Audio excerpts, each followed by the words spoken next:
let's just focus on Sunday. Immediate, what's in front of us. Should the Cowboys be on upset alert here, Stephen A? I don't think so. I saw Carolina come back against Miami last week, but that's Miami, and that was a 17-0 deficit. If that's the Dallas Cowboys, they're putting up 40. The one thing that we can say about the Cowboys offense is that it's prolific. Dak Prescott is having an MVP caliber season. I think that he's one of the top candidates for league MVP honors, which we had to educate D.O. about yesterday, RC. And I think that, even though C.D. Lamb has been out, with Pickens and those boys stepping up and handling their business, I think that you can expect to see the Cowboys put up numbers. It's not to say that it's not going to be a good game. It's not to say that Carolina is not going to be able to score on Dallas.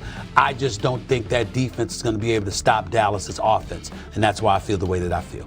Yeah, but I think they're still on upset alert. I know you look at this Dallas Cowboys offense, and they are extremely explosive, and I think you sort of compartmentalize last week and make that what this entire season has been for this team. That was not a microcosm of who Dallas was. Dallas hasn't played defense that way the entire season. Did we forget that Caleb Williams almost had a perfect day?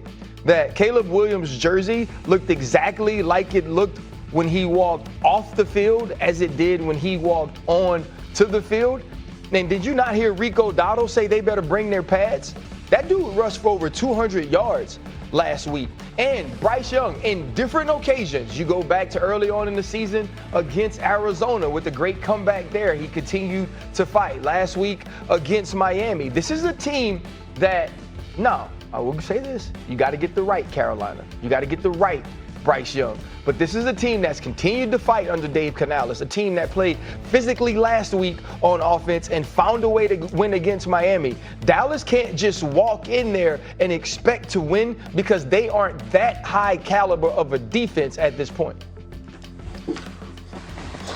Well, I'll echo this. Daquavius, no, America, that is not his real name. It's just the swag name that I've been able to give him, and I like Daquavius. Daquavius has been playing very clean football. Clean football, might I add, looks like protecting the football at all costs. And I will say it publicly if somebody is going to utter it privately, and I know Dak will never admit to this.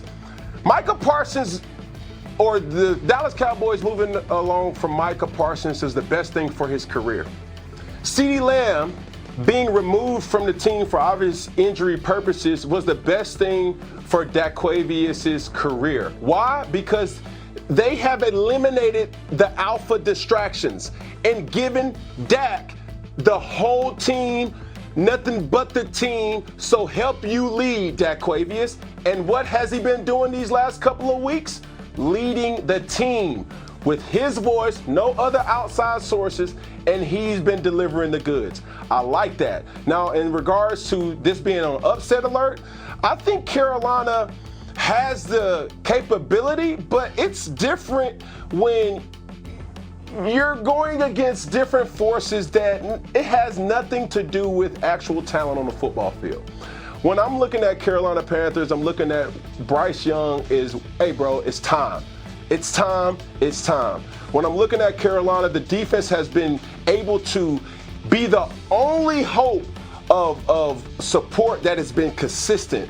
When I'm looking at the Carolina Panthers, I'm looking at a desperation win that can really catapult us in a direction that gives even the hurtful or heartless fans to say, okay, I can believe again. Because when you think about it, you hear discussions and you hear the pulse in Carolina, a lot of people are losing hope because they have nothing to hang their hat or their jerseys on these days. Cam, don't try to bury the lead. Don't try to hit us with a wham and then go to something else. Basically, you just said that Dak is getting to be this Dak because you took alpha males out of the room. To me, that's diminishing his leadership. That's diminishing what we've seen from him in his play. And I know Stephen A is going to jump on here and be like, well, Dak doesn't play well in the playoffs, and he hasn't done this. But we're talking about the regular season. We're talking about the thing that earned him $60 million a year. We're talking about a dude that finished second in MVP voting 2 years ago. And that was after early on in the season having a terrible game against the San Francisco 49ers and riding that ship. Dak Prescott, I'm just talking about the person, is a grown-ass man. The way he handles any distractions in Dallas, the way he steps up in front of the mic when he wins, when he loses. If you ask him, he wants CeeDee Lamb there because CeeDee Lamb makes him better. But without CeeDee Lamb, he's found ways to lead because he can. And Micah Parsons ain't got nothing to do with him. And if he knows anything, he should want Micah Parsons there because at least they could get to the quarterback. I disagree with that. Dak Prescott is winning and playing well on Dak Prescott's own merits. And we have to start giving him credit for who he has been as a man and a player in this league. We haven't given Dak Prescott credit in the regular season. You haven't? Yes, I have. Yes, I have in the regular season. Yes, I said regular season. Yes, I have. Yes, I have.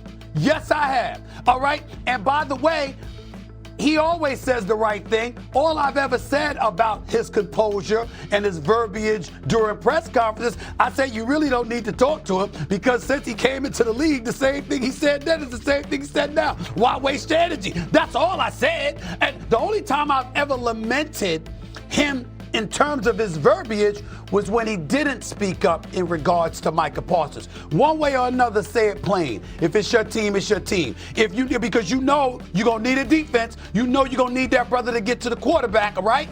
So if he's that valuable to the team, say so. Make sure Jerry says so. When Michael Irvin, the playmaker, came on the show, what did I lament with him about? I said, Joe, man, you know what? Where were you at? You talk about the influence and the connection that you have with Jerry Jones. Where were you at? He said, damn, Stephen A., you right. It might have been my fault. I should have seen it. I should have felt it. I should have talked to Jerry. That's what he said. So what I'm saying to you is this. This is exactly my problem when it comes to Dak Prescott. It's people like you, RC. It's people like you. Because, you know, you pivot to being so motivational and so inspirational, and you're touching everybody's soul in all the right ways.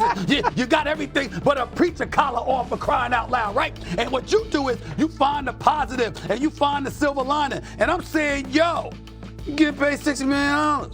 $60 million. $60 million a year. Okay? I mean, come on now. At some point in time, I can't look at you and go like this. Yo, I know you could ball.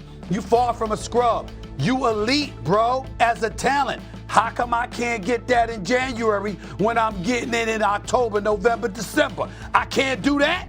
Yes, I can. Yes, I can. There was a time 24 hours ago when I just you guys want to say were something. on the same Can I say page. something? Yes, Cam, go. I would say this is a different Dak, though. And when I mean the removal of certain players, it's now on you, Dak, and all on you. And we've never had to say that while he's been the quarterback